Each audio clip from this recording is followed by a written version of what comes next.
Well, hello. We have today a nice reading from the book, The Paper Ark. Here's the book. 1 minute.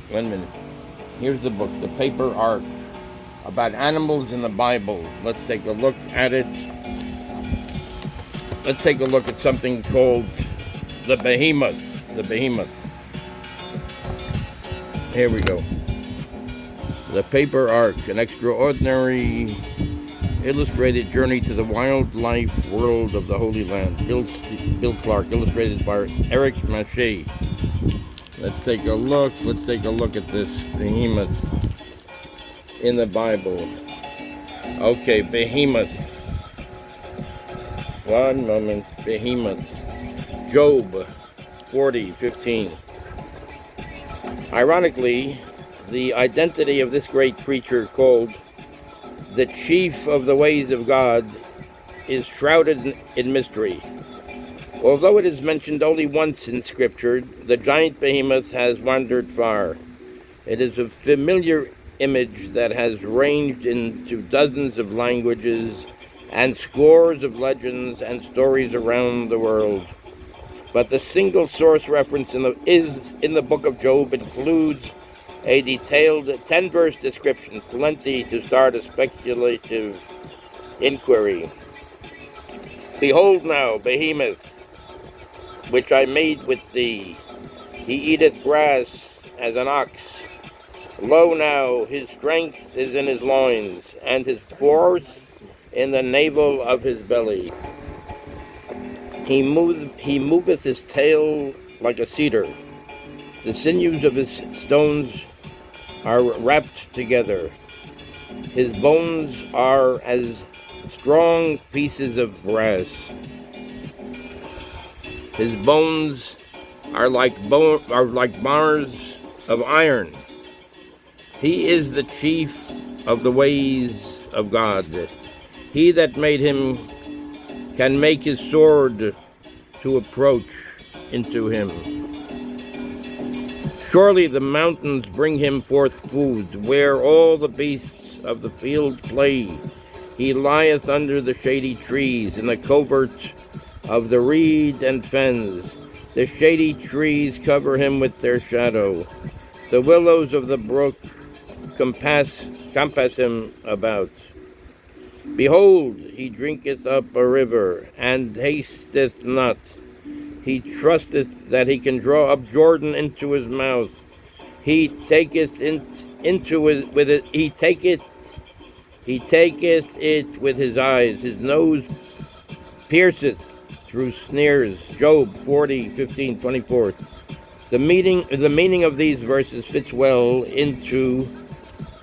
with the other animal-oriented portions of the book of Job. Simply, God is. Here's the behemoth. The behemoth,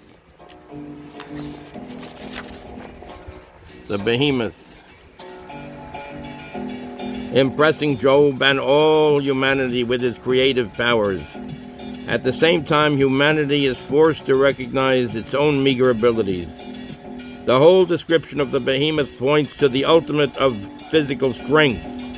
Yet, in a critical passage, God says that he can make his sword to approach unto him. God says that he can make his sword to approach unto him. He can make his sword to approach unto him. Even the mightiest beast of creation is powerless before the might of God.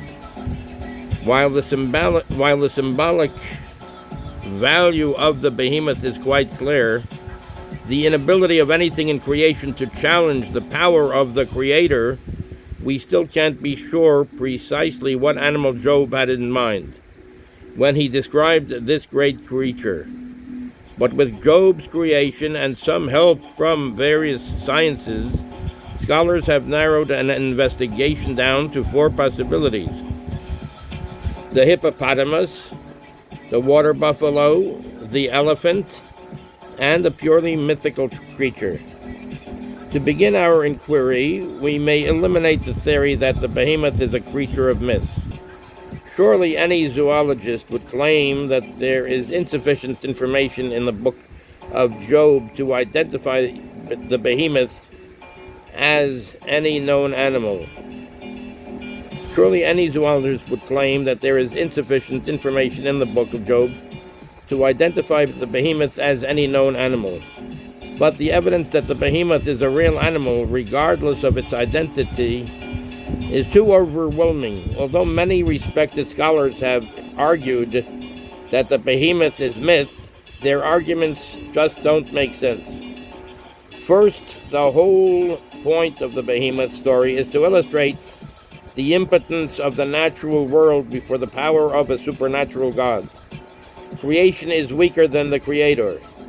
For Job to invent a mythical behemoth would destroy the whole meaning of the episode. For myth is the antithesis of reality. In myth, there is no rule to say who is stronger. This is from the Paper Ark. Also, Job was an acute observer of nature and perhaps one of the most accurate naturalists of the ancient world.